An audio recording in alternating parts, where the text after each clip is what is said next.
You right there, mate? Got the beers. Sound. Is Netflix working? Mate, it is working like a dream. Perfect. What do you want to watch? So I was thinking, Love Actually, or Friends with Benefits? No. I'll tell you what, I've got the perfect idea. Really, mate? Ones are wasted in that, you know? What are you doing? Cheers. God's sake, power's gone out. Not again. Well, there goes Netflix. No, don't even go there. Looks like we're just going to have to be sociable, mate. A tornado warning remains in effect until 10 p.m. Central Daylight Time for central Kiowa County. A tornado emergency for Greensburg at 9:37 p.m. Central Daylight Time. National Weather Service meteorologists and storm spotters were tracking a large and extremely dangerous tornado. This tornado was located 5 miles south of Greensburg, moving north at 20 miles per hour. A violent tornado was on a direct path for portions of Greensburg, especially the eastern portions of town. Take immediate tornado precautions. This is a very dangerous situation with a confirmed large tornado on the ground. Total and utter devastation. That's how the situation is being described tonight in Greensburg, Kansas. That tornado was so wide, the left and right side of that tornado would not fit into the viewfinder of the camera. It was so wide that all you saw was black. Houses flattened. It's pretty devastating. I've never seen anything like this in my life. A tornado is a violent rotating column of air that extends from a thunderstorm to the ground. Tornadoes can grow to over 2 miles wide and have wind speeds reaching up to 300 miles an hour. At their physical peak, they are able to flatten buildings, uproot trees, and lift freight trains completely off the tracks. Tornadoes commonly form in North America, in an area called Tornado Alley, which runs from the state of North Dakota all the way down to Texas. Tornadoes are created when, in the spring, cold, dry air from the west comes over the Rocky Mountains and sinks onto the central USA, where it meets cold polar air and warm, moist air from the Gulf of Mexico. When the air meets, it starts to spin, and the winds become stronger, forming a special type of storm called a supercell, which are perfect for creating tornadoes. This is a supercell. When supercells form, latent heat is generated as the air condenses. This heat rises into the cloud and fuels the storm. The bigger the storm, the more heat is produced and the more powerful it becomes. These storms bring heavy rain, and often hail too, and, if there's enough energy and moisture, can form tornadoes. Tornadoes begin when a base of moisture called a wall cloud develops at the bottom of the supercell. Air starts to circulate inside it, and, if the storm is strong enough, a funnel cloud develops. Because the air inside the cloud is warmer than the air outside, the cold air wraps around the funnel. This creates an instability in which the funnel fries, allowing it to become larger until it touches the ground and forms a tornado, bringing destruction in its wake. Tornadoes are rated using the enhanced Vegeta scale, which measures tornado intensity by the amount of damage caused. An EF0 tornado would cause very little damage, whereas an EF5, the highest rating, would completely destroy a built-up area. The Greensburg tornado was rated EF5. The scale is very useful for comparing tornadoes, but it's flawed because we can only apply it when a tornado travels over a built-up area and causes damage. Why are we underneath here for? Can you not hear them tornado sirens? It's probably going to explain why we've had a blackout, to be honest. Have you changed your shirt? Yeah, and my trousers, mate. When are these sirens going to stop? Actually, according to the Federal Emergency Management Agency's report, also known as FEMA, the sirens were continuously playing throughout the night when the tornado struck. Combine this with the National Weather Services issuing an audio message stating a rare tornado emergency for the city of Greensburg. This is defined as being a large tornado of violent power going to impact a populated area. This was deemed as being the 2 major technological benefits that saved the lives of 100 people throughout Greensburg City. Where did that come from? Don't even ask. I don't know. What the hell are you guys not doing in the basement? I don't know! Ow! Actually, of those who died, none took shelter in an underground basement. This may have been because those killed were elderly, with half of them over the age of 70, and so may have not had time to move before the tornado hit. 2 of those were also mentally ill and didn't have access to an underground shelter and weren't invited into a neighbour's shelter. Perhaps Greensburg should consider, in the future, having a buddy system to ensure the safety of those most vulnerable. But we don't have an underground shelter. Yes, that's right. Greensburg was reported to have an unsafe number of shelters, considering they were in Tornado Alley, the area most affected by tornadoes in the US. Oh, thank you. Hang on a second, mate. Is that the president? Yeah, and the helicopter. Yes, it is. Who are you? It is President Bush. On May 6, 2007, President Bush went to Greensburg and stated part of Kansas area was a disaster zone. Compared to Hurricane Katrina, going to Greensburg opened up federal funding which helped individuals and business owners recover from the disaster. Loans were given to uninsured property and grants were given to temporary homes. Sorry, who are you? None of your business. Where'd she go? On May 5, 2007, the Greensburg community congregated and agreed to make their small city more independent so they didn't have to rely on the government. How'd you get there?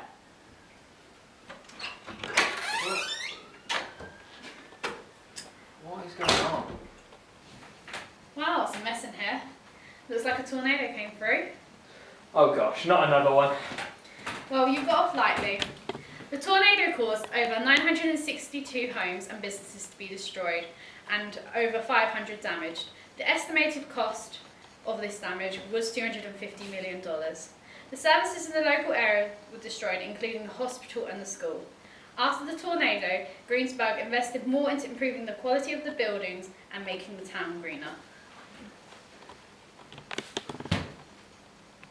Berrie. Berrie. That's what my name was, or wherever you are. You right, mate? What are you doing down there? Don't touch her name. Is she down there? No. Oh, okay. Anyway, due to the amount of damage caused, new building regulations were imposed to limit the amount of damage caused by EF5 tornadoes in the future.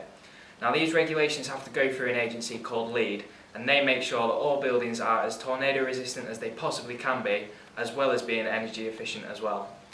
There was also a call to review legislation regarding the first responders, mainly due to the fact that in this incident, first responders were quite late, mainly due to the weather.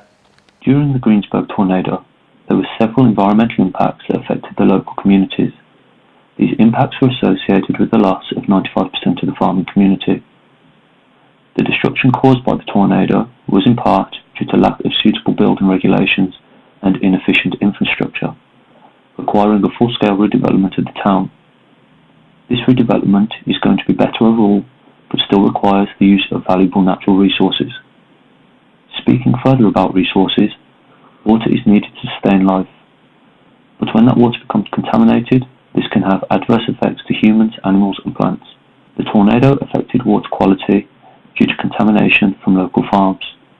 Soil and water contamination resulted in there being elevated levels of nitrate, fertilizer and pesticides in the water supply. This resulted in well closures. Other environmental factors associated with the tornado include infrastructure waste. The EF5 tornado resulted in debris mounting to 800,000 cubic yards of waste.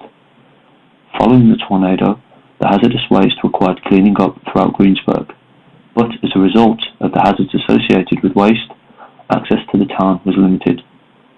Those who were allowed access, like the Environmental Protection Agency, had unseen coordinators for reconnaissance and to report the hazardous waste.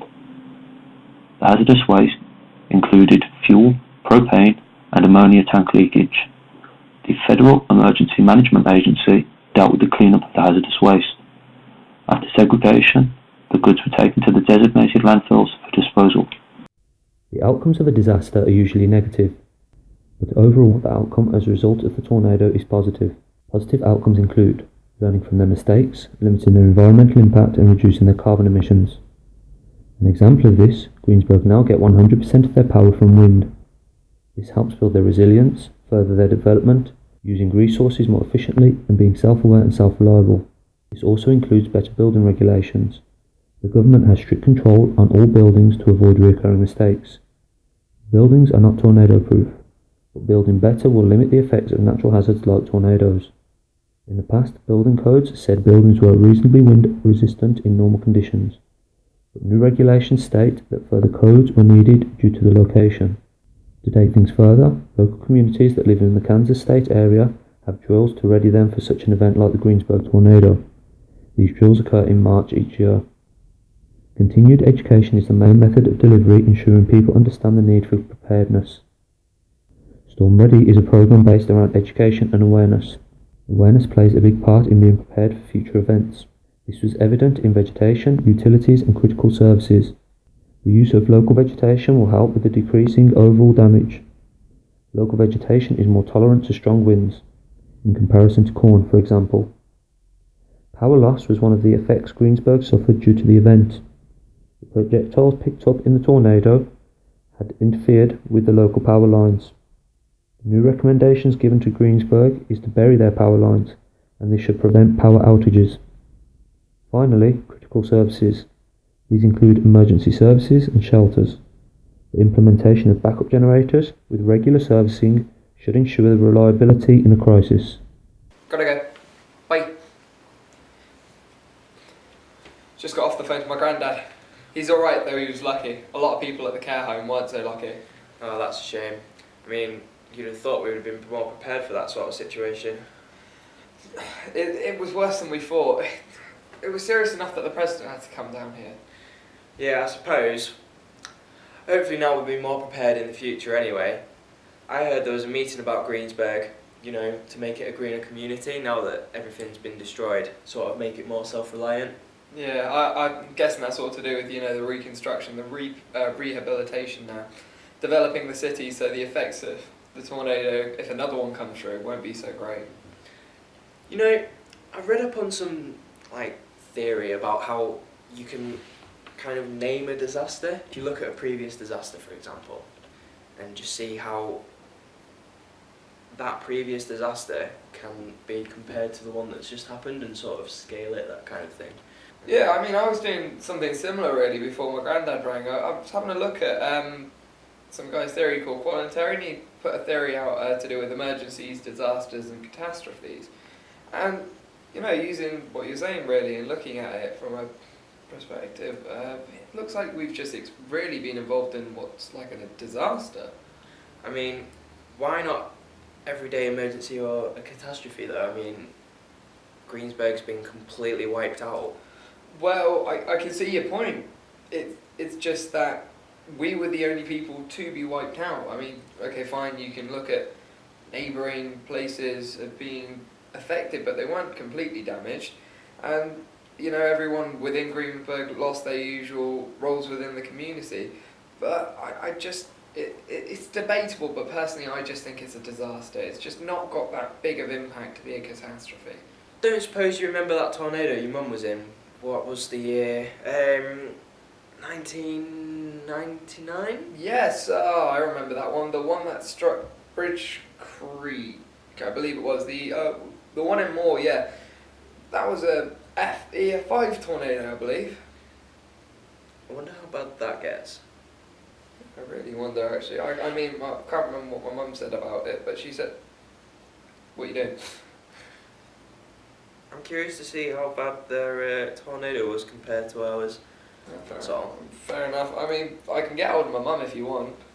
No, I've got a report here from FEMA that says that buildings in Bridge Creek weren't up to standard either. How do you mean up to standard? Well, it's just that they were using poor building materials, really. If the tornado hit, they wouldn't have stood a chance. It says damage came to over $1 billion, which is a lot worse than what we've just had.